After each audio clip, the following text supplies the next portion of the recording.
saya Tuti Alawiyah, calon guru penggerak angkatan 7 dari SMK Negeri 1 Binit, Kabupaten Duren. Pada kesempatan ini saya akan menyampaikan dan menyelesaikan tugas guru penggerak dalam bentuk demonstrasi kontekstual terkait pengambilan keputusan berbasis nilai-nilai kebajikan sebagai pemimpin, dalam hal ini kepala sekolah. Di sini sudah hadir kepala sekolah saya, Bapak Ferry Irawan SPD MPD.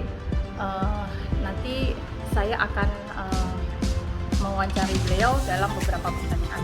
Ayo kita ikuti.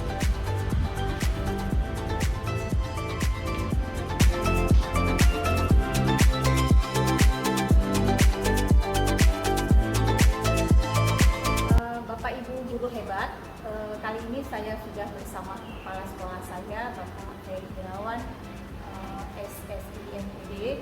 Kali ini saya akan mewawancarai beliau dengan beberapa pertanyaan terkait pengambilan keputusan berbasis nilai-nilai kebajikan sebagai pimpinan dalam hal ini di sekolah. Baik Pak, apa kabar nih Pak Ferry? Baik, sehat, alhamdulillah. Ya, sebelumnya terima kasih nih Pak ya waktunya untuk saya menyelesaikan tugas guru penggerak. Selama menjadi kepala sekolah, tentu saja Bapak Ferry sebagai kepala sekolah sudah sering menghadapi atau memutuskan suatu permasalahan atau kasus-kasus yang ada di sekolah, baik itu dalam bentuk unit atau penuh dilema. Jadi Pak, dalam hal ini bagaimana nih Bapak mengidentifikasi kasus-kasus tersebut itu yang merupakan dilema etika atau kedudukan moral? Ya, baik.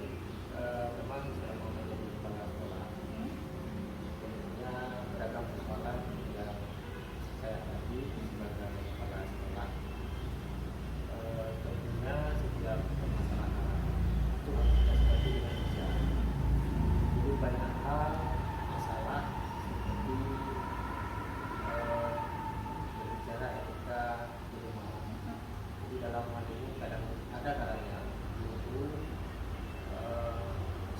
ada dua orang guru yang sama-sama punya alasan yang benar, sehingga kadang-kadang sulit juga bagi seorang kepala sekolah untuk memutuskan mana yang benar.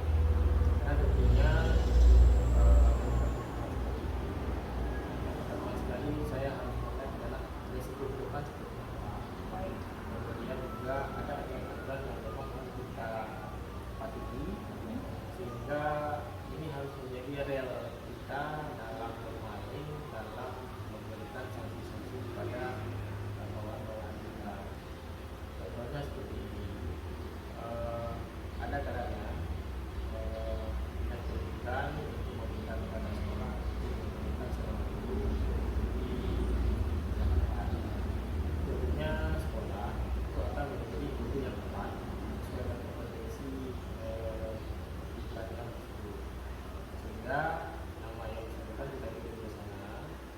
Namun tiba-tiba menjelang keberangkatan yang bersangkutan ya bukan karena alasan yang dibuat, tapi karena memang sakit secara tiba-tiba, dan ini kan harus kita identifikasi. Memang di satu sisi sekolah kita, di sisi yang kita tidak mungkin kita memaksakan guru kita yang memang dalam kondisi yang kurang. Jadi hal-hal seperti itu yang memang butuh tindakan yang tepat sehingga sama-sama kita diberikan. Jadi penyelenggara juga kita diberikan, sekolah juga kita diberikan, dan juga guru yang bersangkutan juga diberikan teman dan ke depan kita menurut beliau untuk mereka mungkin seperti itu. Iya, baik, terkait penjelasan Bapak tadi, saya perlu konfirmasi dulu nih. Ya. Kasus yang Bapak contohkan tadi itu termasuk berhubungan dengan etika Bapak sendiri? Kalau itu lebih kepada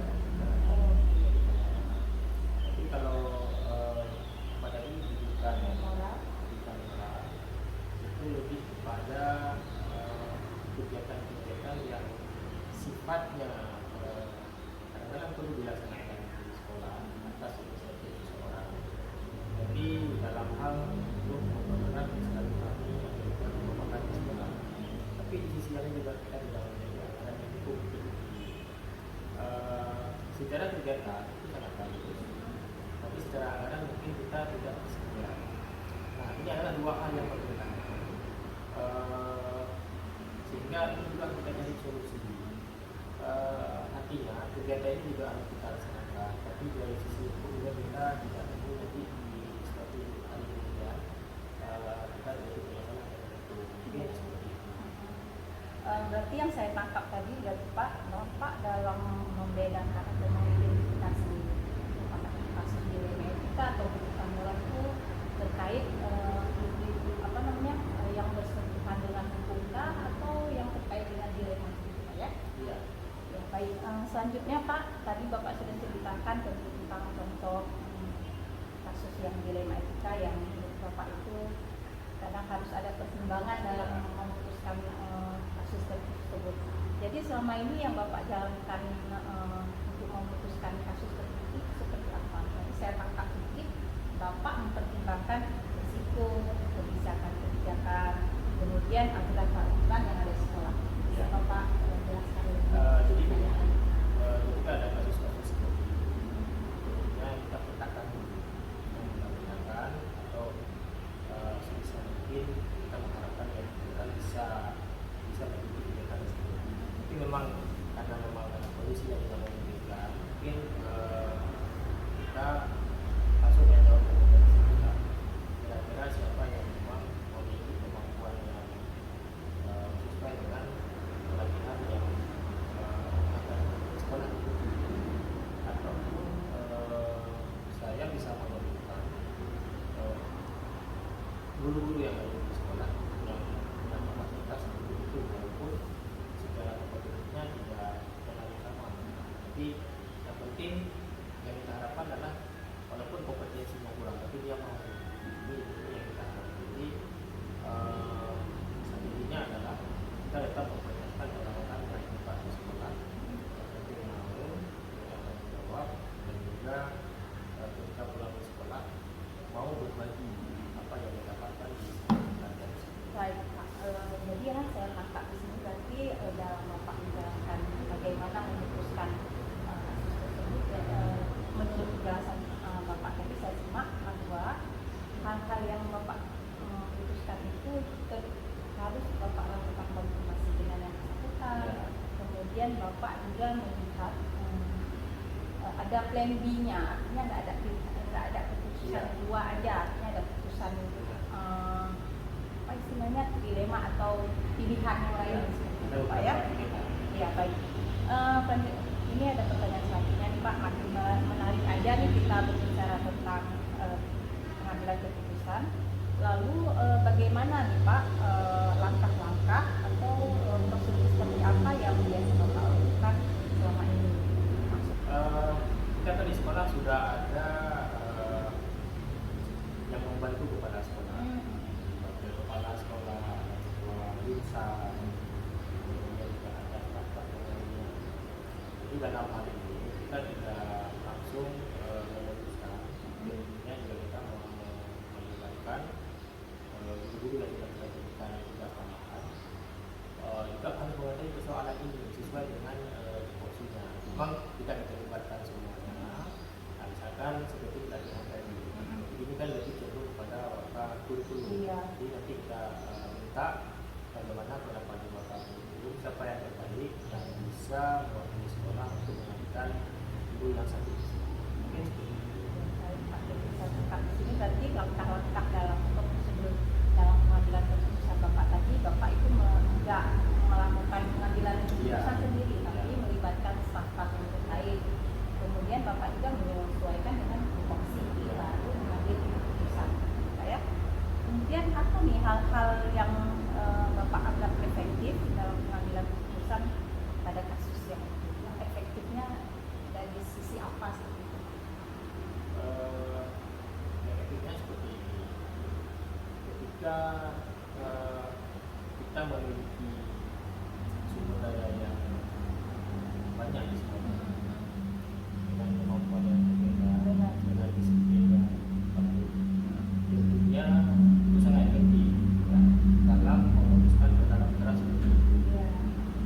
kita akan bertambah tidak kita di sekolah kita memiliki guru-guru yang memang secara tanggung jawabnya kurang, secara disiplinnya kurang. Artinya ketika kita mengajar itu kita memang agak berat, ya, karena jauh-jauh ini sudah kita siapkan orang-orang terbaik. Kita untuk melakukan itu sangat bisa tidak sulit. Tapi yang namanya mengisi kekosongan tersebut kita tidak boleh lolos. Ya, jadi pastilah di sekolah itu walaupun yang saya katakan bahwa secara tanggung jawabnya kurang, tapi di antara beberapa itu pasti ada yang memang terbaik di antara yang seperti itu. Baik Pak, luar biasa.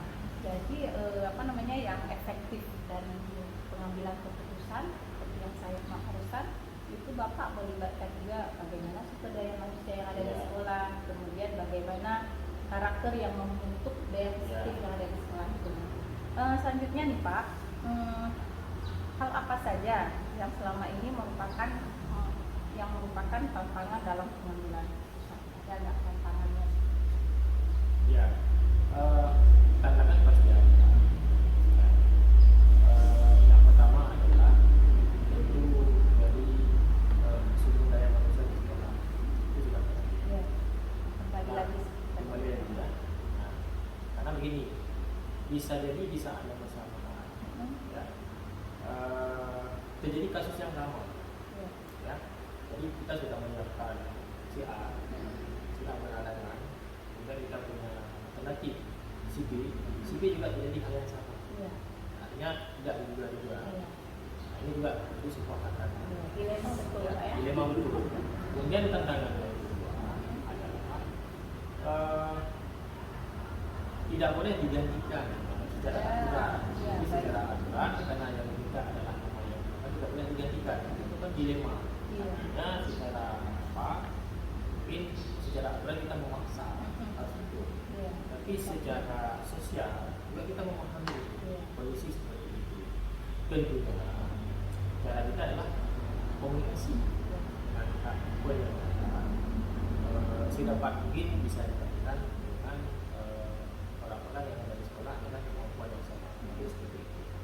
Mungkin di sisi yang lain kita di sekolah juga merasa ikut membantu dari sisi non teknis, misalkan dari sisi anggaran.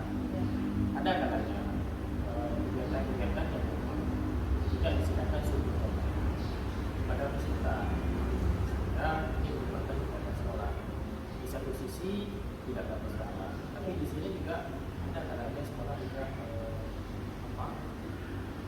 pada saat itu mungkin secara dana juga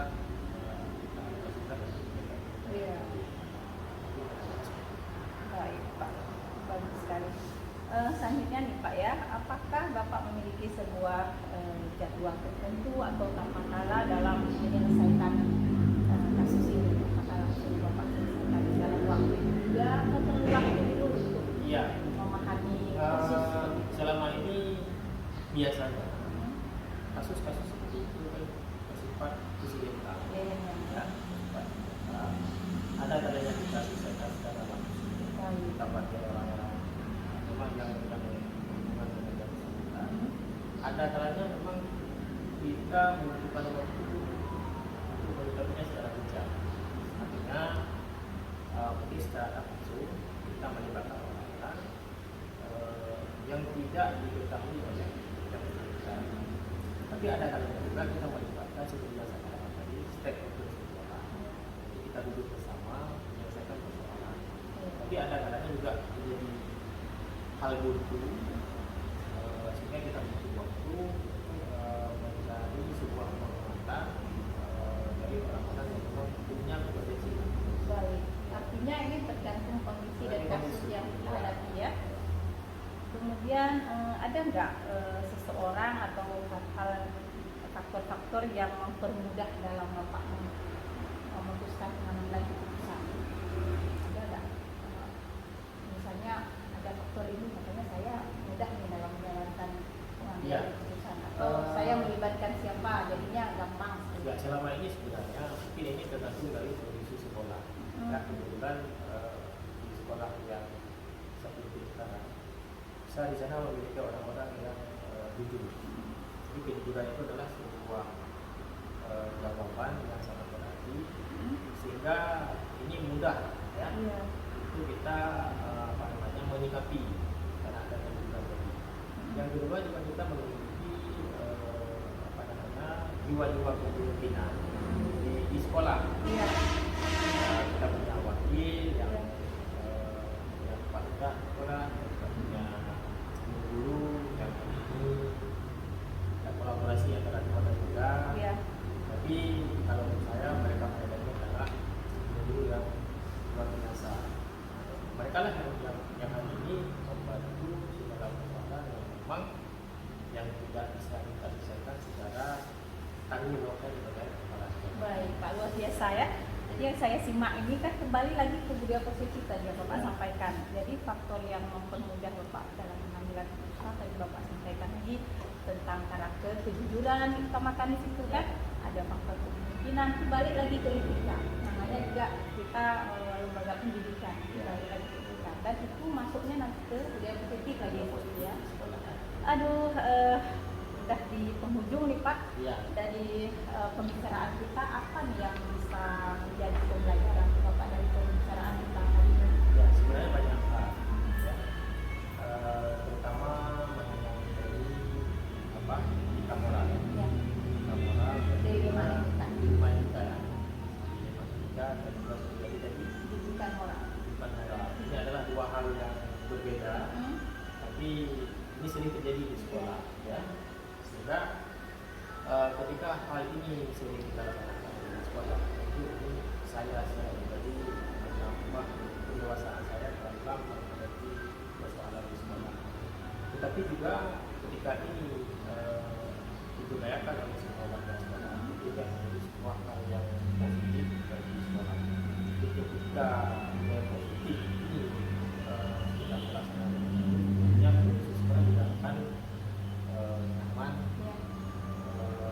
Dan tentunya ini adalah awal sekolah untuk bergerak ke arah yang lebih baik. Baik, terima kasih Pak Heri. Ini luar biasa nih pertemuan kita hari ini. Jadi dari sekian pembicaraan saya juga banyak mendapatkan pelajaran nih. Mudah-mudahan apa yang Bapak sampaikan ini menjadi pengalaman pembelajaran untuk saya.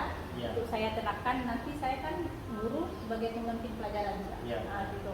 Nanti kedepannya juga insya Allah mungkin ya saya juga mampu menerapkan pengalaman pengambilan keputusan ini saat saya nanti jadi kepala sekolah. Insya Allah. Terima kasih banyak Pak waktunya.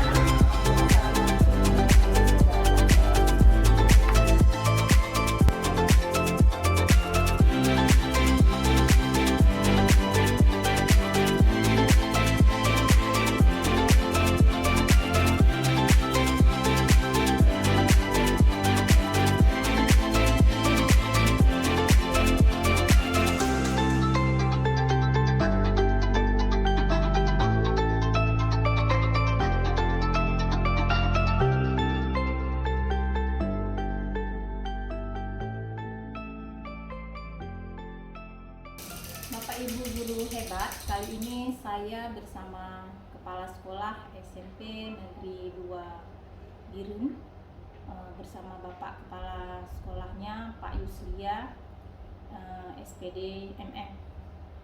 Kali ini saya akan mewawancarai beliau dengan beberapa pertanyaan terkait pengambilan keputusan berbasis nilai-nilai kebajikan sebagai pemimpin, dalam hal ini Kepala Sekolah.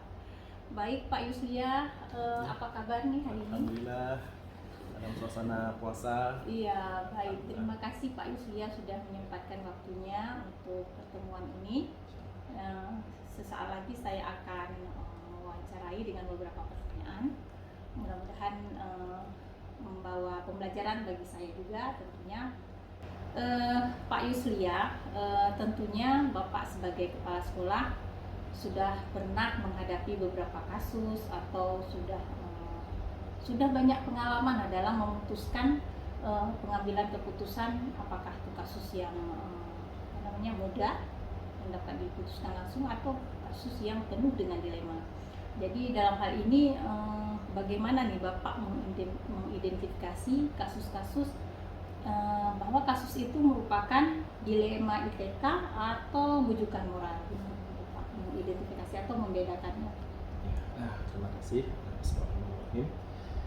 Sebelumnya saya mengucapkan selamat dulu kepada Ibu Edi atas proses pembelajaran untuk guru penggerak. Mudah-mudahan bisa sampai ke final, bisa mendapatkan nilai terbaik, dan tentunya ini bisa membawa sebuah kebajikan dan juga peluang perubahan di sekolah di SMK Negeri 1 Jinit ya.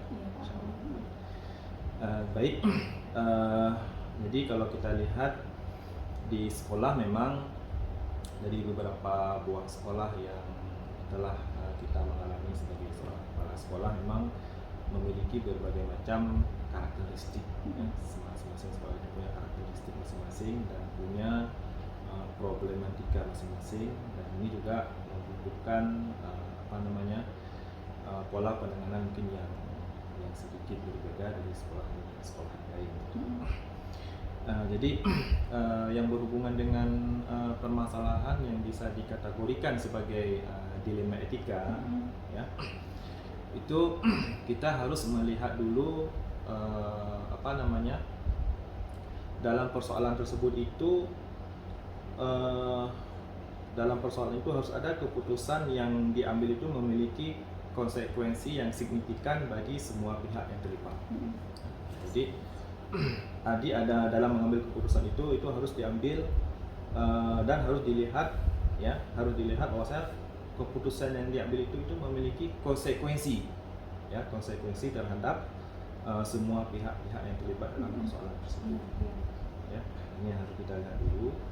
Kemudian yang kedua, substansi yang kedua itu bisa dikategorikan sebagai dilema etika. Di situ ada hal ataupun ada peluang nilai-nilai norma yang dilanggar. Ya, ada norma-norma yang dilanggar. Yang di situ ya kita harus melihat senyata mungkin ya, sehingga kita bisa memprediksi apa nilai-nilai ataupun norma-norma yang dilanggar dari persoalan tersebut. Kemudian yang ketiga, dalam persoalan yang kita hadapi itu ada nilai pro kontranya. Jadi poin yang ketiga adalah ada nilai pro kontra.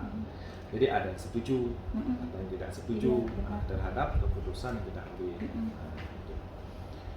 Nah, yang terakhir itu yang harus kita lihat adalah bahwasanya permasalahan tersebut itu belum memiliki sebuah solusi yang pasti.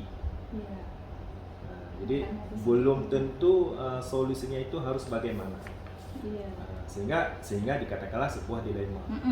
Ya, dilema terhadap etika. Jadi di sini mungkin kalau kita lihat secara teori ada beberapa jenis dilema itu ya. Ada yang mungkin keadilan versus dengan kebajikan, gitu. Jadi di situ akan kita lihat kita akan mengambil suatu keputusan yang di situ berhubungan dengan kita mau berpihak kepada keadilan ataupun aturan yang sudah ada, ataupun kita mau menyebelah kepada kebajikan ataupun nilai-nilai kemanusiaan. Jadi tidak ada sebuah hal yang sudah pasti yang bisa kita ambil. Dan kita berdiri di tengah-tengah antara dua buah nilai yang itu, ya, yang saling bertentangan, dan disitulah letak dilemanya. Jadi kita harus bisa melihat dulu ini permasalahannya itu permasalahan yang sudah pasti ada solusi, atau memang persoalan yang perlu pendalaman lebih lanjut sehingga kita bisa mengambil kesimpulan terhadap persoalan dengan mengurangi risiko untuk dirugikan oleh pihak-pihak yang sekecil mungkin. Iya, baik, luar biasa nih Pak Yuslia. Jadi yang saya tangkap tadi, menurut penjelasan Bapak ini Bapak sudah menjelaskan itukah kasus dilema etika.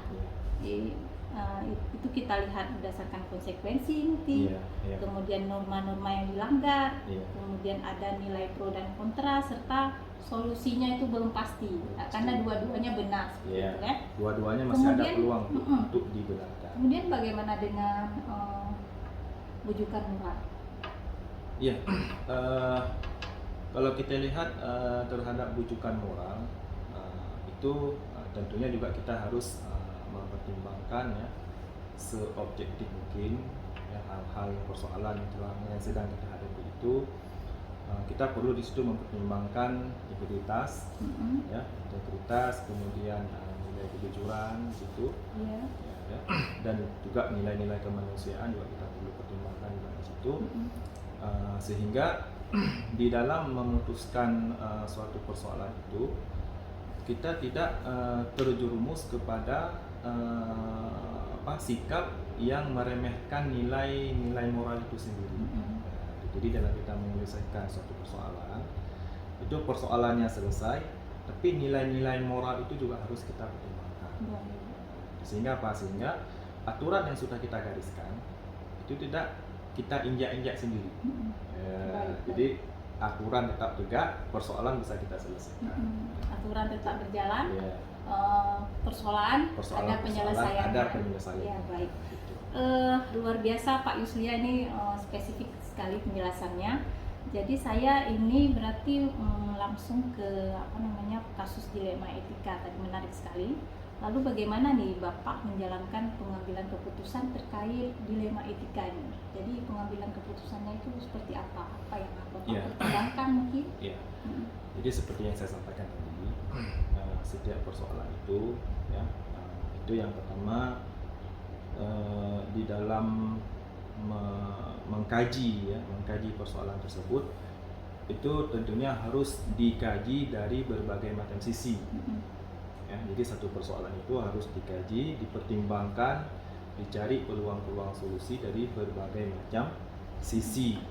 Tentunya pertimbangan itu harus secara objektif.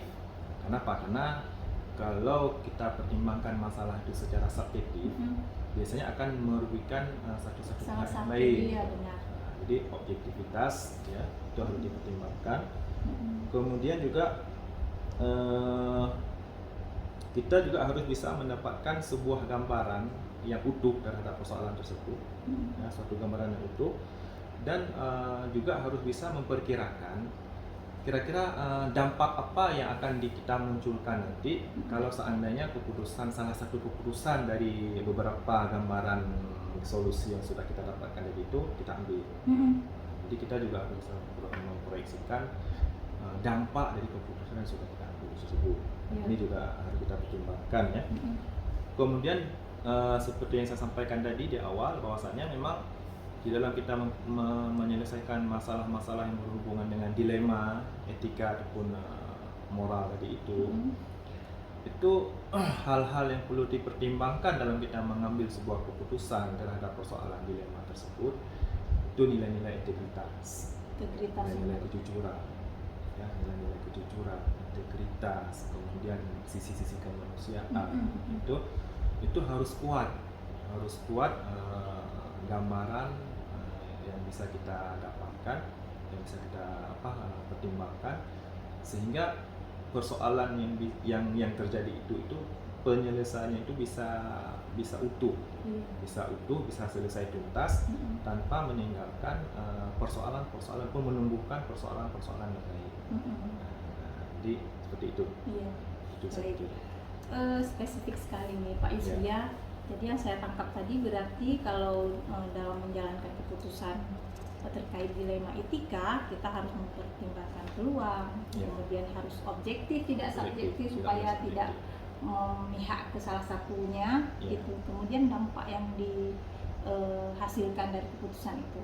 Kemudian tadi saya menarik sekali lagi tentang harus mempertimbangkan nilai-nilai kemanusiaan, kejujuran, tanggung jawab. Itu balik lagi ke masalah etika dan budaya positif sekolah.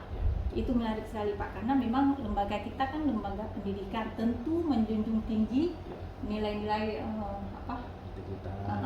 budaya positif seperti itu. Baik Pak, selanjutnya kira-kira apa nih langkah-langkah yang bisa Bapak tempuh untuk mengambil keputusan dalam kasus dilema etika, atau ada prosedur tertentu gitu saat Bapak mengambil keputusan? Ya, kita harus buat prosedur, karena dalam prosedur itu ada keteraturan Iya. Jadi setiap masalah-masalah Runut itu ya, Pak? ya, setiap masalah-masalah itu kita buat prosedur Mm-mm. ya. Dan pola penanganannya mungkin kalau di sekolah ya, kalau kita lihat persoalan di sekolah kan banyak ya, Iya. banyak sekali persoalan di sekolah. Ada dimensi dengan guru, Monty ya. ya, ada dimensi dengan orang tua, Iya, benar. dengan siswa. Nah, jadi saya sebagai kepala sekolah mungkin manajer di sini itu, Mm-mm. kalau untuk siswa itu kita fungsikan penanganannya itu secara bertingkat, Mm-mm. secara bertingkat ya. Karena kan yang paling dekat dengan siswa itu kan guru. Iya, benar. Jadi kita selesaikan persoalan anak itu secara bertingkat, dimulai dari guru ya, kemudian wali kelas mungkin, Mm-mm. pun dengan setelah itu kalau nggak cukup dengan wali kelas dengan PP, sampai terakhir dengan wakil siswa. Iya. Nah, jadi setelah sekian lama secara berjenjang mungkin penyelesaian itu juga tidak bisa tuntas di level yang sudah kita tetapkan, Mm-mm. maka baru kita berusaha untuk menyelesaikan di tingkat kepala sekolah. Iya. Nah, di tingkat kepala sekolah, jadi tetap nanti kita panggil semua level dari guru, wali kelas, PP, kepala sekolah, kita panggil, kita rembuk dengan persoalan yang nggak selesai itu. Nah, kemudian setelah kita mendapatkan sebuah kesepakatan ya, terhadap nilai tengah ataupun penyelesaian tengah, win-win solution, Iya. dengan mempertimbangkan nilai-nilai yang sudah saya sebutkan Iya, tadi, iya. nah, baru kita memanggil orang tua.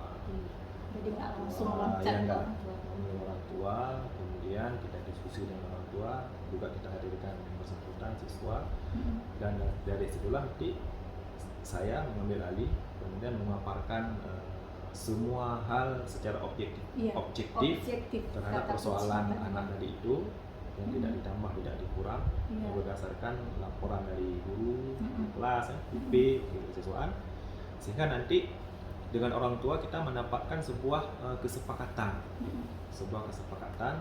dan itulah yang menjadi nanti sebuah solusi bersama Iya.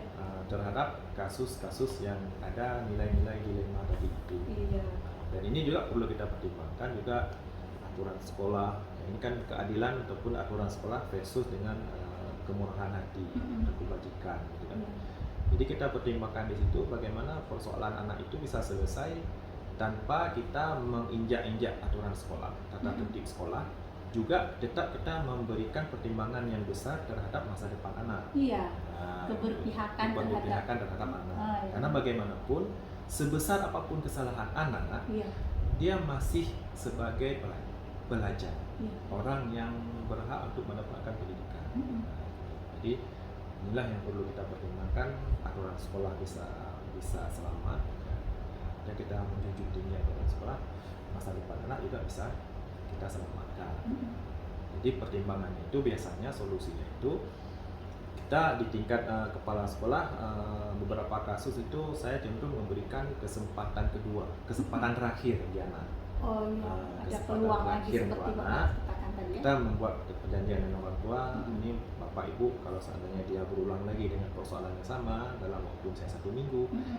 maka solusinya adalah terpaksa kita pindahkan. Iya. Nah, Itu jadi udah final. itu udah final. Jadi kita kasih kesempatan terakhir untuk dia berubah. Artinya ada peluang ya. Mungkin dengan dia jumpa dengan kepala sekolah, ada nilai lain yang dia dapatkan, Benar. sehingga dia bisa berubah dalam waktu 1 minggu itu, dan seterusnya dia bisa melanjutkan proses pendidikan di sekolah ini. Mm-mm. Tapi kalaupun misalnya tidak mungkin lagi, ya kita akan fasilitasi dia untuk pindah ke sekolah lain. Mm-mm. Kita akan komunikasi antara kepala sekolah dengan kepala sekolah, kemana dia mau pindah, kita urus administrasi segala macam. Mm-mm. Jadi dia tinggal datang masuk ke kelas sekolah yang Iya. itu. Jadi artinya apa? Di sini dia bisa selesai masalahnya, dia juga masih bisa melanjutkan di sekolah. Sekolah yang lain. Artinya Tapi tidak ini berhenti ya, haknya ya. ya, jadi dia hak untuk belajar tetap Mm-mm. tetap terlaksana, tetap terpenuhi. Jadi seperti itu. Tapi pilihan pertama kita tetap memberikan apa istilahnya kesempatan terakhir untuk dia berubah di sini. Luar biasa. Ini salah satu mungkin kasus yang sempat kita tangani. Iya. Dalam Nyata persoalan ya, dengan Pak? anak ya, nyata. Baik Pak, ini yang Bapak jelaskan berarti spesifik sekali terhadap interaksi terhadap anak. bagaimana dengan interaksi dengan warga sekolah lain atau sesama guru sejawat misalnya, apakah demikian juga Bapak melakukan prosedur pola penanganan, kemudian penanganan bertingkat, kemudian sistem yang objektif, kan demikian juga dilaksanakan? Jadi dengan guru itu tentunya juga ada pembinaan bertingkat. Iya. Dan ada juga kategori tingkat persoalan. Itu ada persoalan masalah kedisiplinan, ada persoalan yang lain. Gitu kan. Jadi saya secara manajerial saya juga tetap mengarahkan itu bisa dibina secara bertingkat. Iya. Jadi kalau di sekolah SMPTD SMP Negeri 2 Bedut ini kita ada misalnya di sini kelompok bidang studi. Iya. Misalnya bidang studi matematik. Dia ada satu ketuanya. Iya, ketuanya. Jadi persoalan guru matematik. Iya. Itu kalau ada persoalan coba diselesaikan oleh ketuanya. Dari komunitas terkecil dulu ya. Jadi kalau seandainya ketuanya kewalahan, komunikasi dengan wakil guru ataupun wakil mahasiswa, rekan-rekan guru senior lah. Jadi kalau persoalan itu sudah dianggap selesai. Iya. Tapi kalau seandainya persoalan itu tetap berlanjut, maka terpaksa ya kita undang, kita laksanakan pembinaan dan semua itu kita catat ya dalam buku pembinaan, dan tentunya itu juga ada solusi-solusi yang bisa kita tawarkan dari hasil mungkin wawancara kita dengan guru tersebut, apa persoalannya. Misalnya kalau ini yang sering kita lihat, misalnya guru terlambat, sering terlambat. Jadi ada juga yang saya masukkan di sini setelah beberapa langkah itu tidak selesai, kita ambil dan kita komunikasi secara individu, face to face itu. Kita gali dan kita dapat poinnya apa. Kita dapat poinnya apa. Kembali lagi ke nilai kemanusiaan tadi.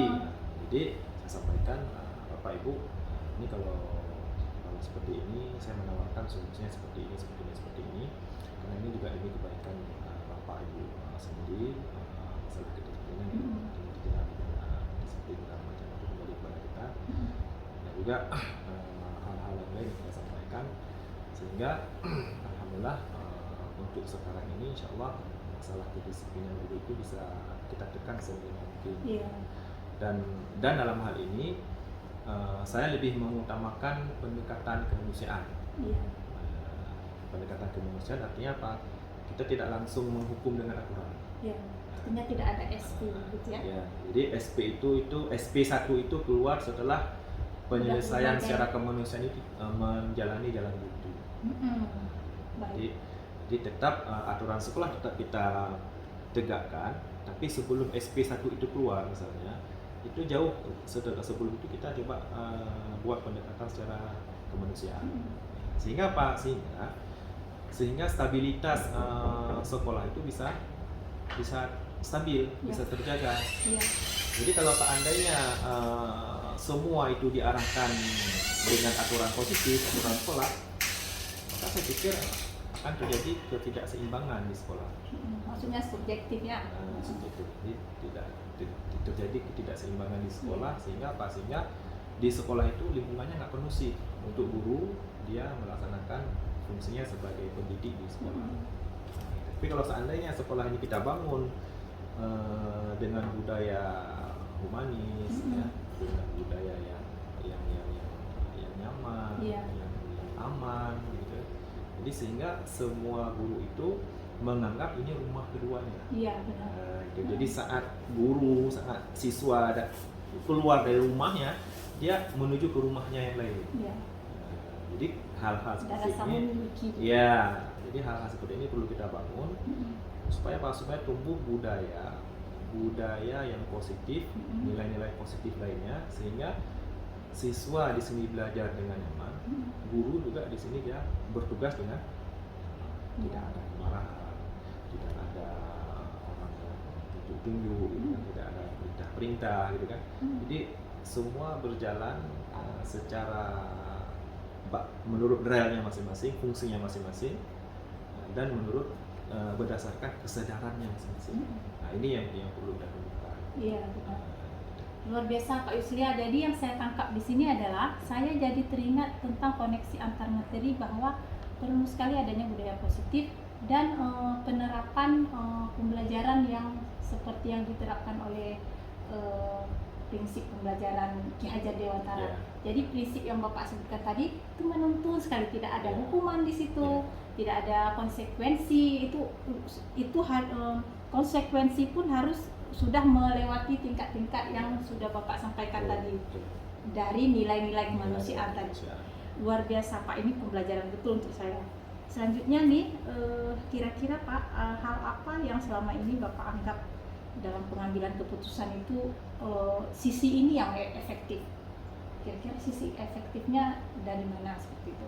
Ya, Yang saya Bapak melihat anggap efektifnya? saya melihat kunci daripada solusi dari semua masalah. Saya melihat yang paling efektif itu adalah bagaimana kita mampu ataupun bisa membangun komunikasi, ya, membangun komunikasi secara baik, secara semanusiawi mungkin. Ya, kembali lagi. Jadi kalau komunikasi ini lancar, nyambung istilahnya, jadi semua persoalan itu insya Allah ada solusinya. Ya. Jadi ego sektoral, ego sebagai ego pemimpin itu mungkin harus kita kesampingkan kalau kita mau menyelami persoalan, ya, supaya apa, jembatan itu, komunikasi itu sebagai jembatan itu bisa betul-betul bisa menjembatani antara pihak yang satu dengan pihak yang lain. Jadi kalau komunikasi ini bagus, komunikasi ini lancar, ya, tidak ada hal-hal yang membuat gesekan, insya Allah semua persoalan bisa diselesaikan secara damai. Iya. Ya, Iya. gitu. Baik Pak Yuslia, berarti saya tangkap di sini langkah efektifnya adalah titik kritis dalam penanganan masalah adalah komunikasi. Kalau komunikasi sudah tepat, yang lain insya Allah runut seperti itu ya. Baik, luar biasa Pak Yuslia. Selanjutnya nih saya maunya jangan habis dulu nih pertanyaan, soalnya banyak sekali pembelajaran yang saya dapat dari Bapak. Kemudian Pak Yuslia, adakah tata kala atau jadwal tertentu dalam penanganan pengambilan keputusan, atau Bapak mungkin langsung bisa menangani dalam momen itu juga, atau perlu waktu jeda seperti itu, bagaimana Pak? Mungkin kembali ke persoalan. Seperti yang saya sampaikan tadi, kalau persoalan siswa itu mungkin kalau persoalan itu masih dalam kategori masih bisa kita selesaikan, itu mungkin diselesaikan secara berjenjang. Ya, artinya itu bagian dari pembinaan untuk siswa. Kecuali kalau persoalan yang luar biasa. Persoalan yang luar biasa itu perlu penanganan secepatnya. Contoh misalnya, tapi ini belum pernah kejadian. Sempat misalnya terjadi, misalnya anak-anak membawa narkoba, membawa senjata tajam, kemudian tawuran. Itu mungkin persoalan-persoalan yang sifatnya luar biasa dan itu perlu penanganan secepatnya. Dan ini akan dan kita masuk kebijakan moral, bertentangan dengan jadi langsung kita selesaikan secara langsung. Mungkin saya tangani secara langsung didampingi oleh wakil kesiswaan, dan dalam waktu yang sesingkat-singkatnya kita harus mendapatkan sebuah solusi terbaik. Tapi kalau seandainya persoalan rutin dengan anak yang kecil-kecil itu, masalah rokok, masalah cabut, masalah telat, masalah yang lain lah, ganggu kawan gitu kan. Jadi persoalan itu sudah ada mekanisme penyelesaiannya. Kenapa? Karena kalau semua juga persoalan larinya ke ruangan ini, itu artinya fungsi gurunya di situ untuk mendidik itu mungkin terabaikan, kan? Wali kelasnya itu yang sudah kita tunjuk untuk kita percayakan untuk membina satu kelas tersebut itu terabaikan. Kemudian kita juga repot kan? Gimana juga fungsi guru sebagai pemimpin pembelajaran seperti itu ya? Guru juga seperti itu. Kalau seandainya hal-hal yang sifatnya ya masih mungkin untuk diselesaikan secara berjenjang, tapi alhamdulillah sampai dengan sekarang kalau untuk guru kita belum ada dapat kasus yang luar biasa. Karena di sini alhamdulillah gurunya bagus, ya, disiplin, dengan orang tua juga seperti itu. Sampai dengan sekarang kita belum ada mendapatkan kasus yang luar biasa. Jadi semua masih mengikuti jalur penyelesaian. Baik. Baik Pak, terkait jadwal itu berarti Bapak melihat bagaimana tingkat kondisi persoalan yang dihadapi ya. Ya. Kemudian ada nggak tantangannya Pak dalam Ya. kasus dilema kan benar-benar Iya, kita dilema. betul. Kira-kira tantangannya seperti apa? Kalau tantangan sudah pasti ada. Karena buktinya apa? Karena buktinya kita harus memeras pikiran. Iya. Jadi kalau nggak ada tantangan, otomatis kan solusinya sudah ada, tinggal kita ambil. Iya. Tapi persoalan itu yang dilema etika ini dia belum ada solusi. Iya. Jadi untuk mencari solusi itu ya tentunya perlu tantangan. Pasti ada tantangan. Kan? Dan tantangan ini bisa berasal dari mana saja, tergantung kasus. Contoh misalnya, ada kasus anak yang sudah dibina dari bawah sampai dengan wakil kesiswaan, bahkan sampai ke kita misalnya. Gitu. Jadi pada saat kita mengambil keputusan misalnya ini kalau menurut aturan dia harus pindah, tapi setelah kita musyawarah kita kasih kesempatan 1 minggu lagi berubah di sini. Itu tantangannya ada misalnya dari kalangan guru. Dari guru yang sudah merasa capek dia membina anak ini tidak mau berubah, dia kepingin dia pindah. Supaya apa? Istilahnya dalam tanda kutip penyakitnya bisa hilang. Iya. Jadi dianggap penyakit bisa hilang. Nah, itu tantangan juga. Artinya bagaimana kepala sekolah itu bisa memberikan suatu arahan, suatu pemahaman, suatu nilai legowo kepada seorang guru tersebut, supaya ini bagaimanapun besarnya persoalan sama anak ini masih tetap anak didik. Iya benar. Ya, jadi itu tantangan. Kemudian tantangan yang kedua bisa jadi dari orang tua. Jadi orang tua apa tantangannya? Kerjasamanya tadi itu. Nah, jadi dari orang tua misalnya orang tua sudah menyanggupi untuk menjaga anaknya itu dalam 1 minggu itu dia akan dipastikan anaknya akan berubah, akan dibantu. Ternyata pulang dari sini kembali lagi seperti semula. Anaknya nggak dikontrol untuk sekolah, nggak difasilitasi, nggak diantar, nggak ini, nggak itu kan. Sehingga apa? Anak-anak nggak merasa terbantu oleh orang tua untuk berubah. Nah, ini kan tantangan juga sama orang tua. Dan kita nggak mungkin masuk ke ranah rumah tangga mereka untuk membantu dia di rumah. Iya, dari rumah. Karena mereka intern tentu ada karakteristik gitu. Jadi yang bisa kita bantu dia itu adalah pada saat mereka sampai ke sini. Iya. Nah, ini tantangan yang kita hadapi. Dan juga bisa jadi dari anak itu sendiri, dia di sini pura-pura menyesal. Ternyata setelah 1 minggu tidak ada perubahan. Iya. Jadi dan tentunya kita berharap tantangan-tantangan ini itu bisa kita selesaikan, bisa kita selesaikan sehingga kita di sini memang sebagai sebuah lembaga pendidikan memang betul-betul bisa menjadi sebuah lembaga pendidikan untuk membentuk nilai pendidikan untuk anak, mendidik anak secara betul-betul. Ya, makanya memang harus betul-betul kita menghayati fungsi kita sebagai guru yang merupakan pendidik. Jadi seperti itu. Iya benar. Saya kan dapat sekali karena saya ini masih guru. Jadi dari penjelasan Bapak tentang tantangan pada pendidik, memang kan benar seperti Pak Yuslia katakan. Memang kalau ada masalah seperti itu sudah dibina, sudah berulang kali, sudah pada tingkat-tingkat tertentu ternyata tidak berubah, kemudian ada keputusan yang tidak jadi pindah, kemudian memberatkan si guru ini. Ini kan merupakan dilema guru lagi Pak kan? Karena kan guru semua manusia ada kebutuhan dasar mereka seperti itu tentu ada. Jadi menariknya adalah Bapak ada melakukan tindakan bagaimana menyampaikan secara legowo supaya ibu-ibu itu memahami dan menerima. Menarik sekali Pak. Kemudian ada nggak selama ini faktor-faktor yang mempermudah dalam pengambilan keputusan Bapak? Atau ada pihak terkait yang kalau ada pihak itu kayak penyelesaian masalahnya itu terbantu sekali untuk Bapak? Tentunya di sekolah kan kita punya perangkat. Ya. Perangkat dan kalau internal itu perangkatnya itu kita punya wali kelas, kita punya BP, ini yang paling penting juga ya, BP, kita punya perangkat BP dan juga kita punya perangkat wakil kesiswaan. Kalau yang internal Kalau yang eksternal kita tentunya punya komite, Iya. komite yang menjadi perwakilan daripada masyarakat, orang tua siswa di sini. Dan saya pikir untuk menyelesaikan semua persoalan yang ada di sekolah ini itu dengan perangkat itu insya Allah kita bisa menyelesaikan semuanya. Jadi kalau Menjadi berhubungan, faktor ya, pembantu dalam. kalau yang masalahnya internal insya Allah bisa selesai dengan perangkat yang ada di internal. Kalau persoalan yang sudah melangkah keluar mungkin kita bisa panggil komite, panggil orang tua komite, kita duduk bersama. Tapi yang intinya tadi itu adalah komunikasi.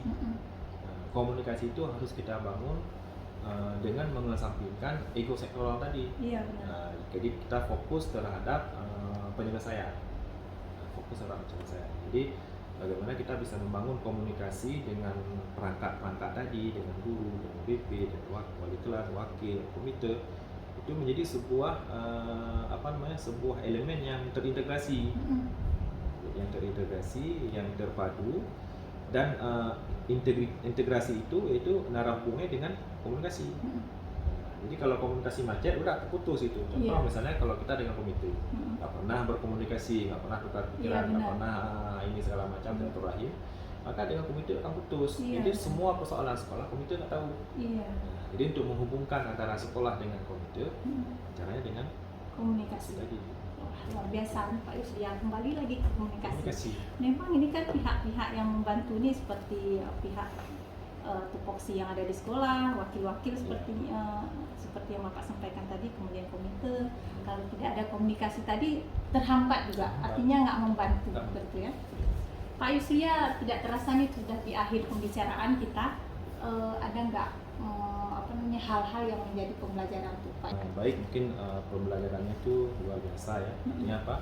Ada ini sekilas mereview terhadap mungkin hal-hal yang sudah pernah kita laksanakan, kita ingat-ingat kembali. Iya, benar. Apa yang sudah kita laksanakan, dan tentunya dengan kita sering-sering mendapatkan persoalan, ini nilai positifnya adalah itu bisa membangun tingkat kedewasaan berpikir. Jadi jangan, kalau pesan saya itu, dan jangan lari dari masalah. Jadi setiap persoalan itu adalah cara Allah untuk membuat kita itu lebih dewasa.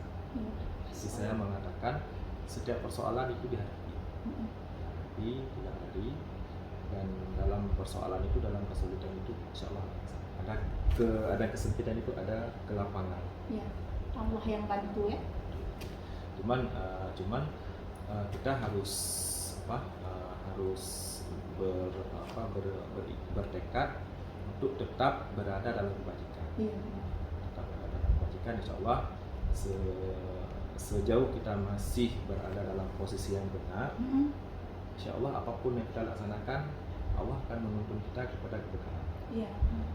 Jadi kebenaran tetap ini ya, tetap jadi persoalan yang pertama jangan lari dari masalah, yang kedua tetap di posisi benar. Baik, luar biasa Pak Yuslia. Jadi saya pun ada pembelajaran saat berbincangan dengan Bapak. Harapan saya adalah setelah mendengar pengalaman Pak Yuslia tentang pengambilan keputusan, prinsip-prinsip yang Bapak sampaikan tadi, harapan saya juga bisa menjadikan ini sebagai pengalaman pembelajaran saya dalam saya melaksanakan tugas sehari-hari, tentu saja karena saya sebagai guru, tentu saja sebagai pemimpin pembelajaran. Kata kunci yang paling saya ingat tadi adalah komunikasi dan selalu pada kebenaran. Ya. Terima kasih Pak Yuslia atas kesempatannya. Wassalamualaikum warahmatullahi wabarakatuh.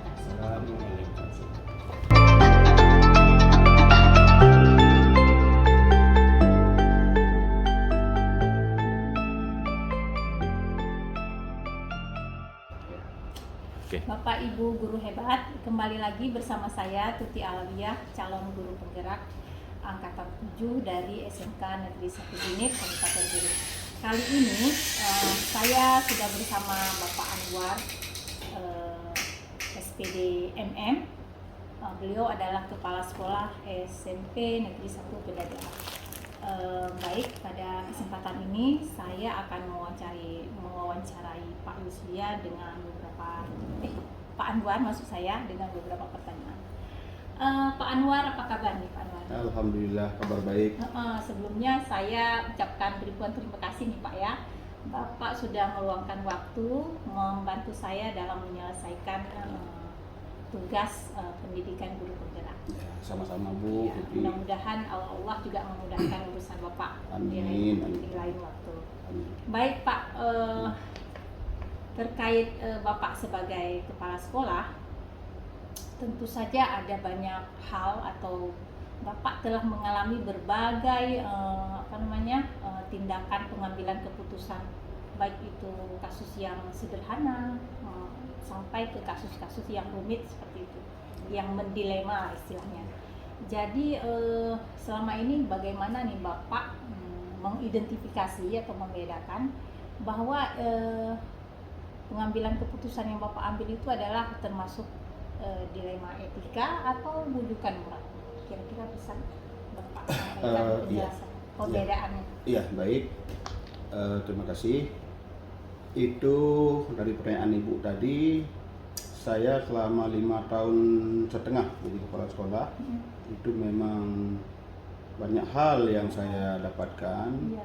Mulai dari pertama saya kepala sekolah 2014 di SMP 4 Samalanga. Karena selama 5,5 tahun saya itu ada 3 sekolah yang saya pimpin. Jadi masing-masing sekolah itu ternyata dia punya karakteristik tersendiri, dan kasusnya pun itu mungkin bermacam tergantung kondisi daerah. Nah, justru selama saya 5,5 tahun itu yang paling banyak saya temukan adalah permasalahan siswanya. Kalau dengan gurunya alhamdulillah tidak ada. Jadi itu cara menyelesaikan, cara menghadapinya itu mungkin tergantung kita masing-masing juga, tergantung kepala sekolahnya. Karena begini, kita akan melihat dulu kasus ini seberapa besar pengaruhnya. Nah, misalnya anak-anak tadi, kalau tidak kita selesaikan itu pasti dia akan mempengaruhi minimal temannya yang lain. Iya, benar. Nah, katakanlah kalau gurunya mungkin tidak masalah, kalau levelnya masih ini, tetapi temannya dia pasti akan mengikuti.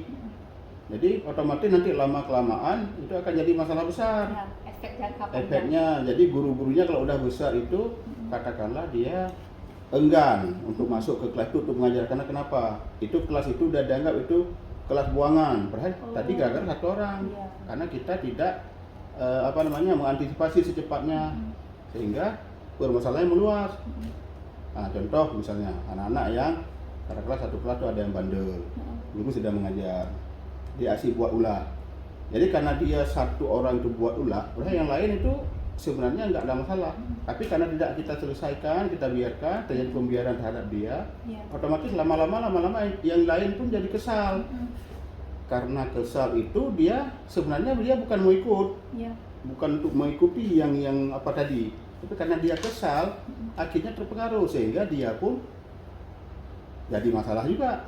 Ya minimal kok udah ribut di kelas, sudah pokoknya situasi pembelajaran udah nggak nyaman lagi. Nah, jadi kasus-kasus seperti itu harus segera diselesaikan.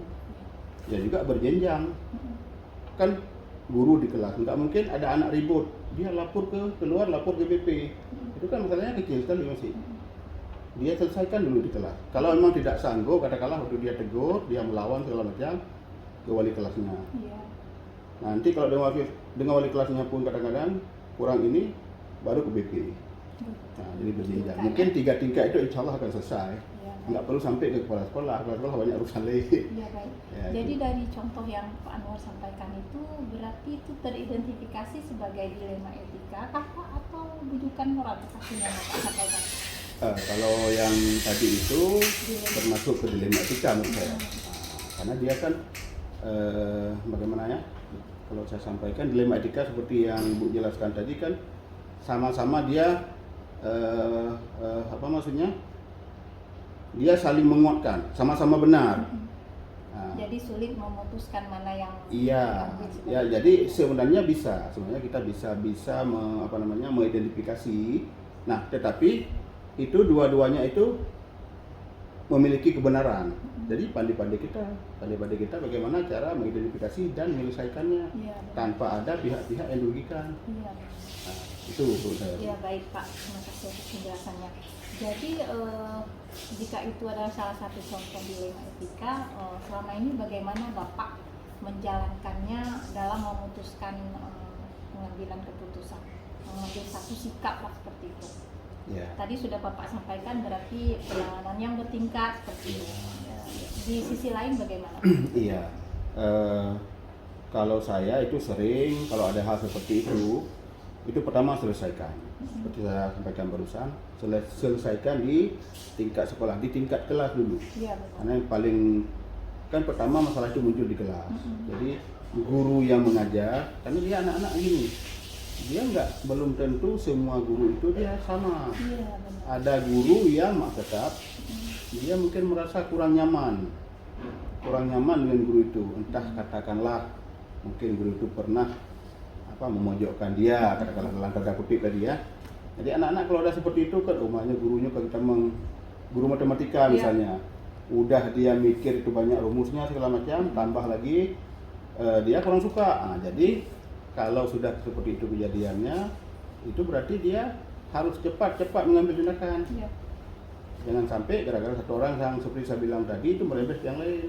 Jadi cara kita mengidentifikasinya itu lihat ini permasalahan ini harus selesai di kelas atau harus panggil orang tuanya kalau memang dia tingkatnya udah lebih agak ini sedikit. Jadi harus kita sampaikan ke orang tuanya melalui surat panggilan, itu panggil sekali, panggilan pertama, kedua, dan ketiga.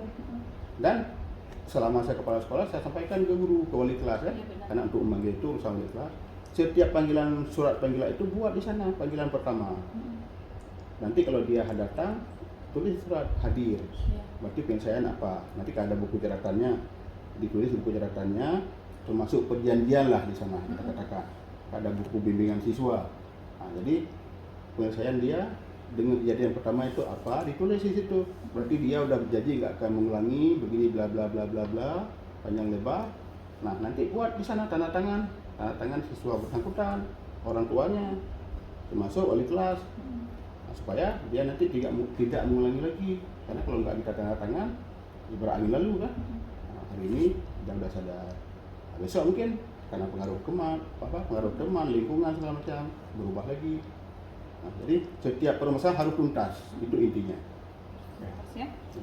Jadi kan yang saya tangkap kesimpulan dari Bapak yang Bapak jelaskan tadi, bahwa bagaimana Bapak menjalankan pengambilan keputusan dalam kasus ini, Bapak terlebih dahulu tuh mengidentifikasi semua pihak yang terkait. Apakah dia ada hubungannya dengan guru mata pelajaran seperti Bapak sampaikan tadi. Kemudian mengikuti aturan-aturan sekolah.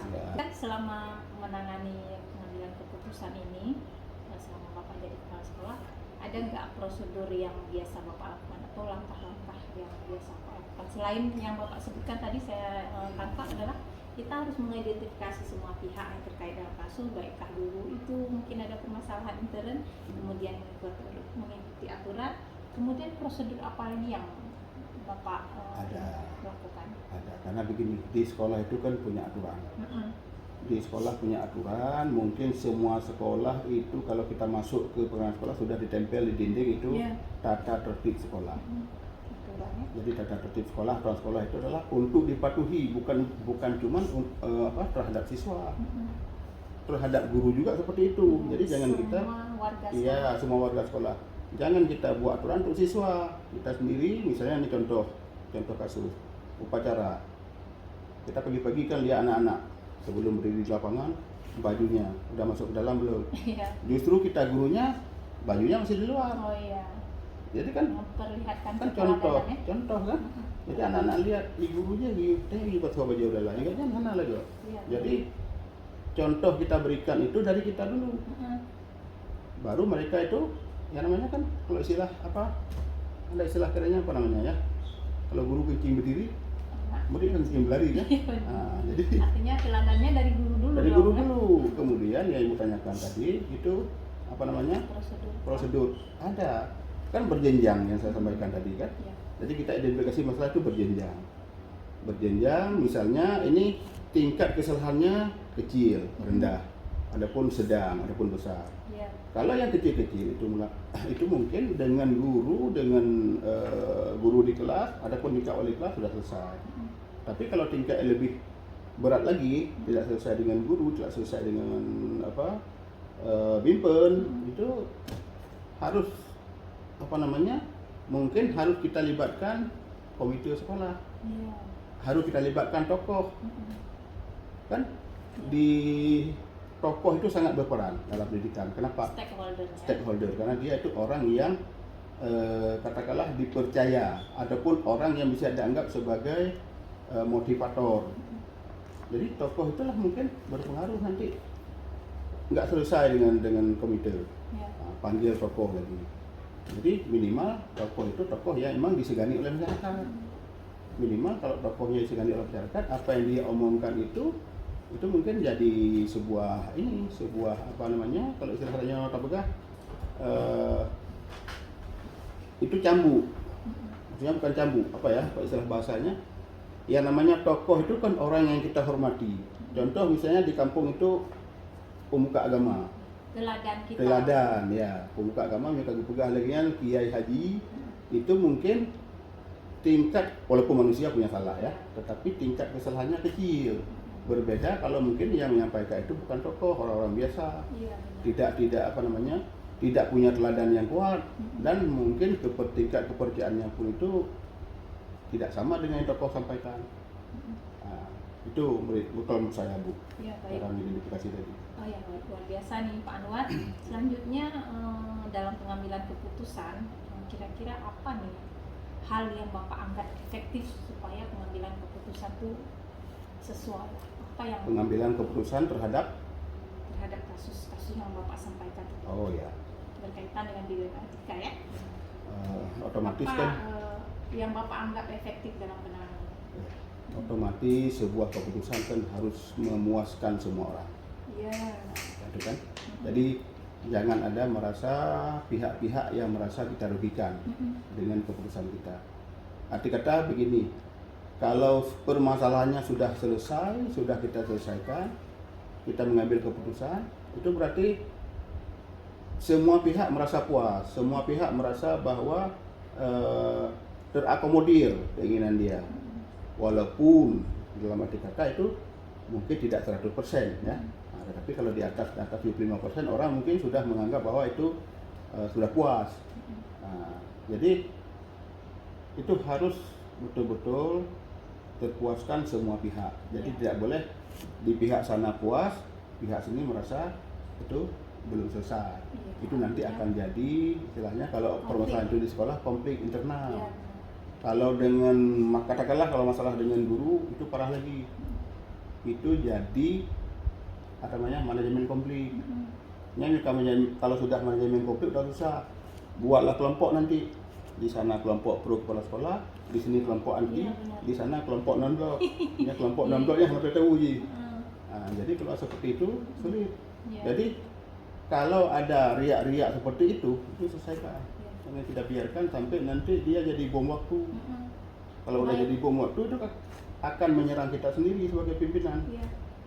Nah, baik Pak Anwar, bagus sekali ya yang saya tangkap tadi. Berarti kan semua penanganan dalam pengambilan keputusan, hal yang efektifnya adalah memuaskan banyak orang. Artinya dalam segi kebajikan. Memuaskan sesuai dengan aturan yang koridor-koridor yang berlaku, bukan memuaskan sesuai dengan keinginan dia. Iya.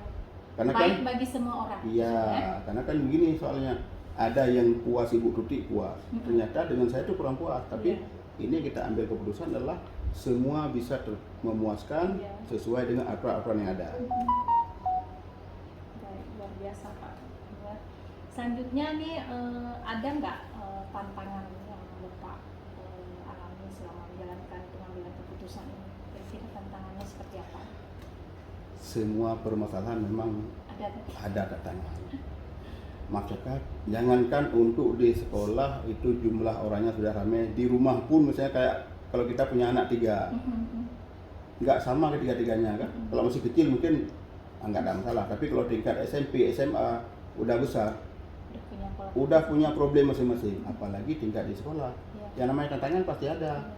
Cuman Nah, bagaimana caranya kita membuat tantangan itu menjadi ringan. Kalau bisa jangan sampai ada tantangan. Nah, Iya.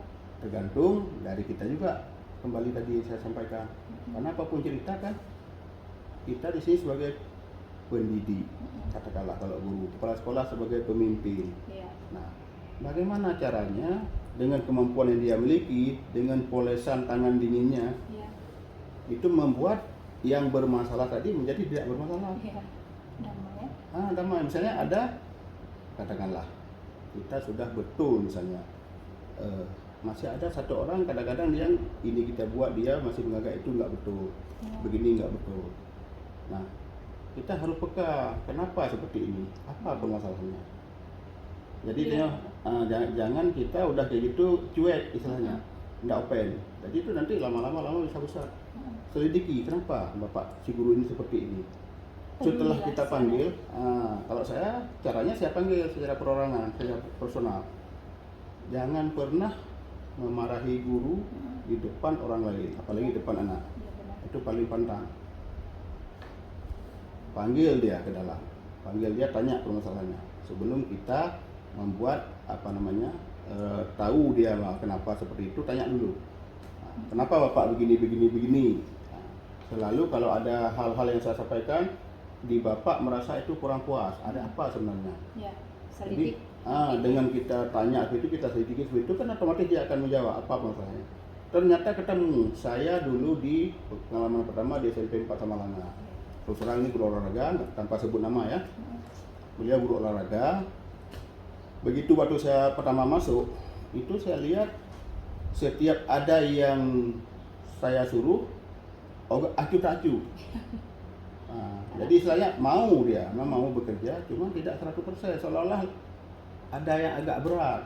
Ternyata waktu saya panggil yang bersangkutan langsung ke dalam, saya tanya, Pak, ini mohon maaf, saya lihat bapak begini, bapak orang bisa bekerja, punya potensi segala macam, tapi kenapa bapak seolah-olah yang saya tangkap begini. Ternyata dia cerita, selama ini kepala sekolah yang lama itu dia hanya memanfaatkan tenaga dia.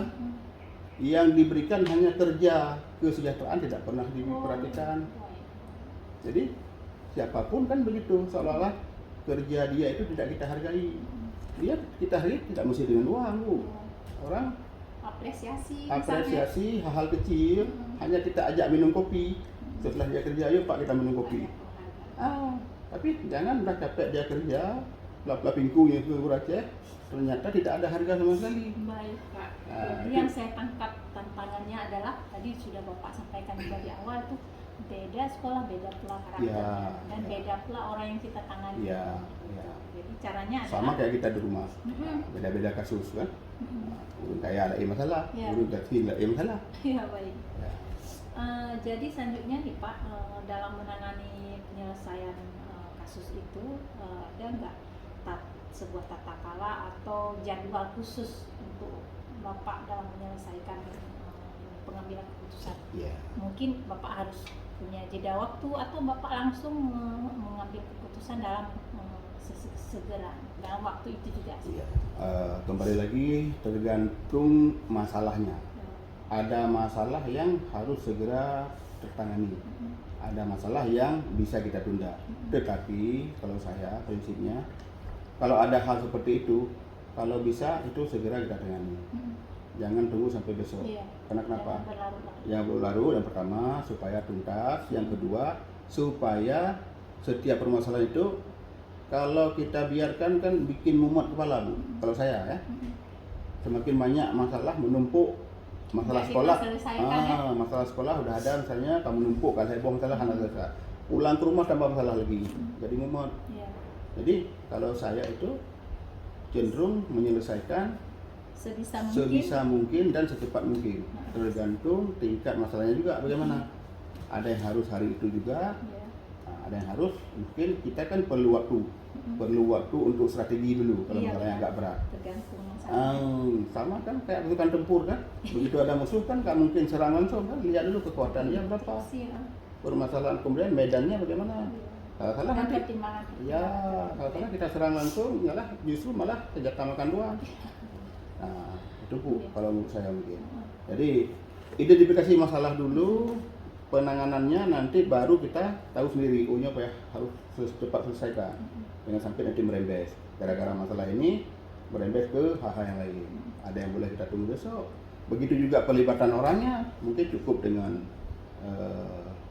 wali kelas, bimbel, adapun wakil keistimewaan, tidak perlu melibatkan komite. Baik Pak, selanjutnya nih ada nggak seseorang atau faktor-faktor tertentu yang membantu dalam penyelesaian masalah ini? Mungkin ada pihak tertentu yang membantu penyelesaian Ya, masalah kalau ini lebih kita- cepat, atau ada faktor-faktor lain yang membuat masalah ini dengan pertimbangan ini lebih cepat lah penanganannya. Ya, otomatis kalau kita di sekolah kan kita punya orang-orang yang sudah kita angkat sebagai yang membantu kita. Nah, ini kan koridor yang pertanyaan ibu kan di sekolah ini kan. Iya, benar. Nah, berarti kan di sekolah kita punya wakil, kemudian apalagi punya misalnya udah kita angkat wali kelas, Iya. ada bimbel.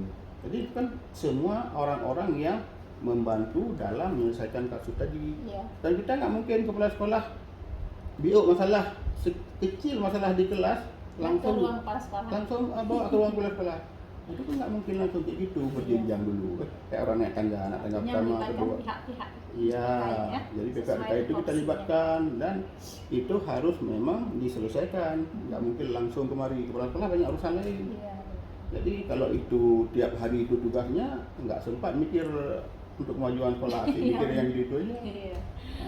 Aduh, Pak Anwar, tidak terasa nih sudah di akhir Ya. perbincangan. Ada nggak pembelajaran khusus selama pembincangan kita pada hari ini? Ada nggak pembelajaran bagi Bapak sebagai kepala sekolah selama berbincang dengan saya dalam wawancara ini? Oh iya. Ini saya melihat ibu sebagai guru penggerak. Ini berarti ini permintaan dari Tugas tugas pendidikan. ya? pendidikan kan. Nah, ini selangkah lebih maju. Kenapa? Kasus-kasus yang ibu tanyakan ke saya itu yang akan ibu hadapi nanti ketika ibu menjadi seorang kepala sekolah. Itu mungkin. Iya, luar biasa Pak Anwar. Ya, Kita udah baik. di sesi penghujung. Terima kasih. Saya pun banyak sekali pembelajaran yang saya tangkap dari Sama-sama. penjelasan Bapak. Mudah-mudahan pengalaman ini menjadi modal pembelajaran saya dan pengalaman saya untuk menjadi pemimpin pembelajaran. Amin. Kalau saat ini kan saya sebagai guru, mudah-mudahan ini lancar. Terima kasih Bapak Ibu guru hebat. Demikianlah wawancara saya dengan 3 kepala sekolah. Mudah-mudahan menjadi pembelajaran juga bagi siapa saja yang menonton video ini. Bila taufiq wal hidayah, wassalamualaikum warahmatullahi wabarakatuh. Waalaikumsalam warahmatullahi wabarakatuh. Terima kasih Pak. Ya, sama-sama Bu. Selamat. Mudah-mudahan sukses ya. Amin.